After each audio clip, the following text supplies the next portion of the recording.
ഉടുപ്പൂരാൻ അവന്മാര് പറഞ്ഞപ്പോ തനിക്ക് ആ ഉടുപ്പം ഊരിയ പോരായിരുന്നു ഉണ്ണികൃഷ്ണ. വെറുതെ എന്തിനാ താൻ ഇല്ലാത്ത പ്രശ്നങ്ങൾ ഉണ്ടാക്കിയെടുത്തത്? ഈ റാഗിങ്ങിനെ കുറിച്ച് പരാതി കൊണ്ട് വരുന്നവരാ പിന്നെ റാഗിങ് വീരന്മാരാവുന്നത്. ആ പോട്ടെ കളാം സാർ. ഞാൻ ഇതിന്റെ പേരിൽ ഞാൻ നടപടിയെടുക്കാൻ പോയാല് പിന്നെ എന്റെ ഉടുപ്പായിരിക്കും അവൻ വലിച്ചെടുത്തത്. അതാ പപ്പൻ. അവൻ അങ്ങനെ ഒരു പോക്കുകയാ. ആ താനിതങ്ങ് മറന്നത് അതാ ബുദ്ധി.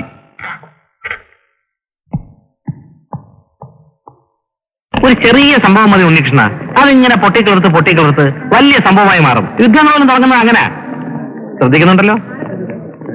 ഹിരോഷിമയിലും നാഗസാക്കിയിലും ആറ്റം ബോംബ് വിട്ടതിന്റെ പുറകിലുള്ള ചെറിയ കാര്യം എന്തായിരുന്നു അറിയാമോ തനിക്ക്?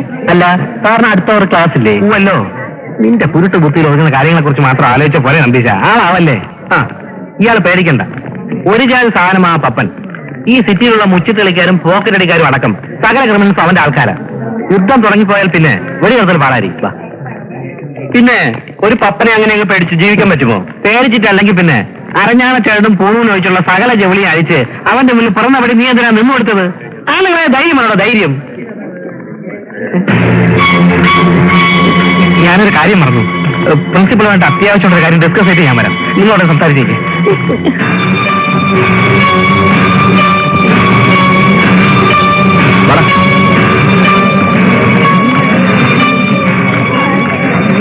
ആ നിക്ക്. ആരും പോകരുത്. ഇത് ഇവിടെ തന്നെ ആക്കിയത് നിങ്ങൾക്ക് കൂടെ കാണാൻ വേണ്ടിട്ടാ. ഇവനെ അറിയോ നിങ്ങൾ? ഇവൻ Unnikrishnan, boldest newcomer of the year. കണ്ടോ ആ മുഖത്തെ ദേഷ്യം കണ്ടോ? ക്യാമ്പസിന്റെ പുതിയ ആംഗ്രി യങ് മാൻ. കഴിഞ്ഞ 5 വർഷത്തിനിടയില് പപ്പനെ കുറിച്ച് പ്രിൻസിപ്പലിന് പരാതി എഴുതി കൊടുക്കാൻ ധൈര്യം കാണിച്ച ആദ്യത്തെ ആൺ സിംഗം. ഒറ്റ അനങ്ങിപ്പോയത്.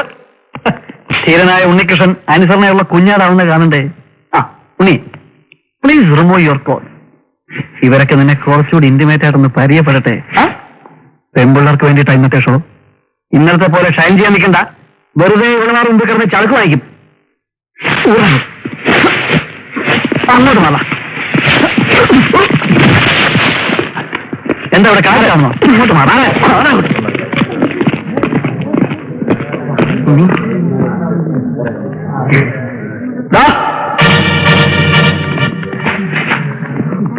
വേണ്ട ഉണ്ണി.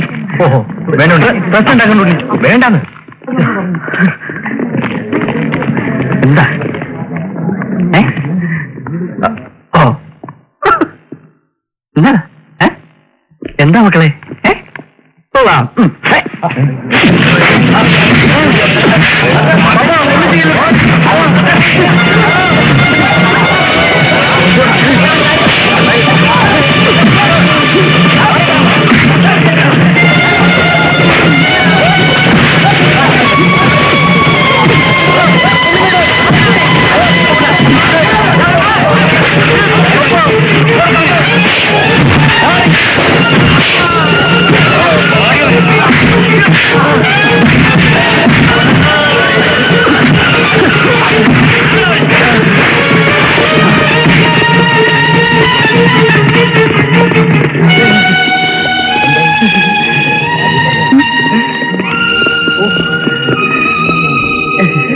തല്ലുകൊണ്ട് വീണ് കഴിഞ്ഞപ്പോ സഹായിക്കാൻ എത്ര പേരാണെന്ന് കണ്ടില്ലേ? ഗച്ചില്ലാത്തമാര്. ഉശിരും ചാടിയൊക്കെ കണ്ടപ്പോ ഞാൻ വിചാരിച്ച പപ്പന്റെ പണി കഴിഞ്ഞെന്ന്. പൊതുവെ വാങ്ങിച്ചെങ്കിലും ദേഷ്യം വായിക്കണ്ടല്ലോ പയ്യന്. നോക്കി നിൽക്കാതെ പോയി ശവപ്പെട്ടിക്ക് ഓർഡർ കൊടുക്കണോ? പോ, എല്ലാരും പോ.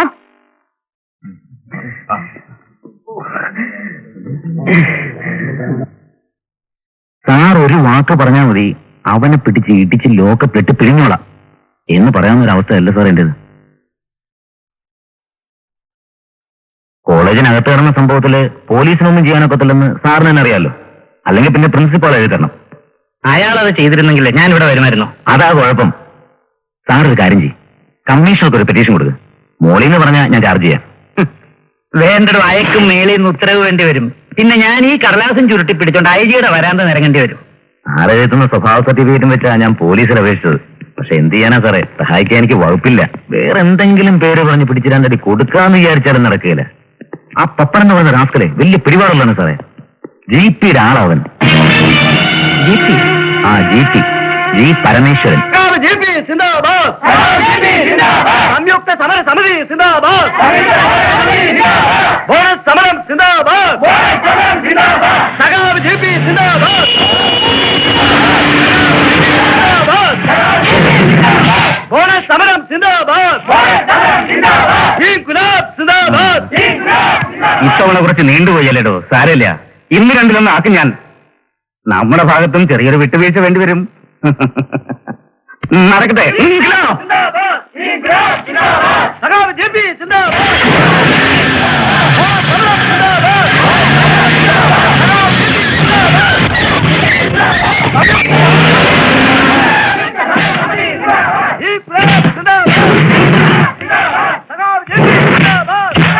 സാർ, മന്ത്രി എത്തിയിട്ടുണ്ട്. ചെയർമാൻ റൂമിലിരിക്കുന്നു. ഓ, അപ്പൊ സമയത്തിനെത്താനും അറിയാം അല്ലേ? ചെയർമാന്റെ മുറിയിൽ അടയിരിക്കാതെ കോൺഫറൻസ് ഹാളിലേക്ക് വരാൻ പറയട്ടോ തന്റെ മിനിസ്റ്ററോട്.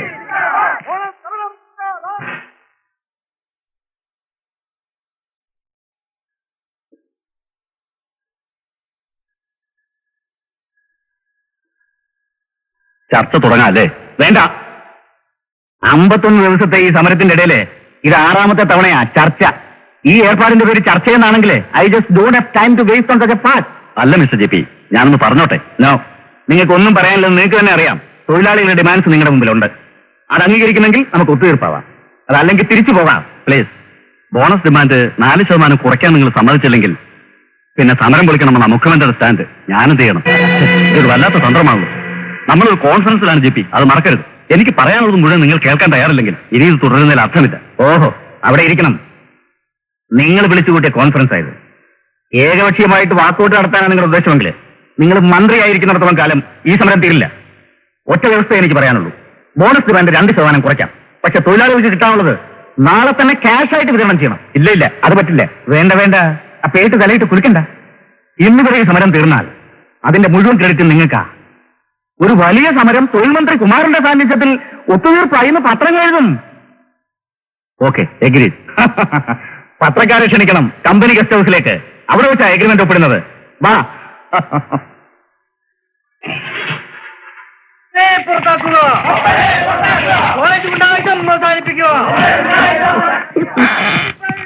എന്റെ അമ്മ, എന്താ ഇത്? ഈ കോളേജിന്റെ കംപ്ലീറ്റ് ഡിസിപ്ലിൻ തകർന്നല്ലോ. എന്റെ ദൈവമേ, ആരുമില്ല ഈ കോളേജിൽ നിന്ന് രക്ഷപ്പെടുത്താൻ. ഇതൊരു നാദിനില്ല കളരിയായി മാറിയല്ലോ ദൈവമേ. ഇന്ന് ഇവിടെ ഒരു കൊലപാതകം നടന്നില്ലെങ്കിൽ എന്നെ ഇഷ്ടമുള്ള പേര് വിളിച്ചോട്ടെ കുട്ടികള്. ഈച്ചയെന്നോ പൂച്ചയെന്നോ ഒന്ന് മതിയാക്കൂ. ഉണ്ണികൃഷ്ണൻ, ഈ സമരത്തിന്റെ പേരിൽ എന്ത് അക്രമം നടന്നാലും you will be held responsible. ആ പപ്പൻ എന്തെങ്കിലും ചെയ്യുന്നതിന് മുമ്പ് താൻ ഇവരെ പറഞ്ഞ് പിന്തിരിപ്പിക്കണം. അതാ നല്ലത്. ഞാൻ പറഞ്ഞാലെന്നവർ കേൾക്കില്ല സാർ. ഞാൻ ആരുടെ നേതാവല്ല. No, I won't allow such excuses. എനിക്കറിയാം താൻ തന്നെ അവരുടെ നേതാവ്. ഗോ, വൺ ശബ്ദം. സാറേ, പത്തൊന്നും ഇറങ്ങിയിട്ടുണ്ട്. ഉഗ്രൻ അടി നടക്കും ഉറപ്പാ. സാർ, ഞാനൊരു സിക്കിലി വഴി കൊടുത്തിട്ട് പോട്ടെ. ഒന്ന് പോണോ? Thank you sir. നിൽക്കണോടെ? അപ്പൊ പോണ്ടേ? പപ്പനെ പുറത്താക്കുക, കോളേജ് ഗുണ്ടായിസം അവസാനിപ്പിക്കുക.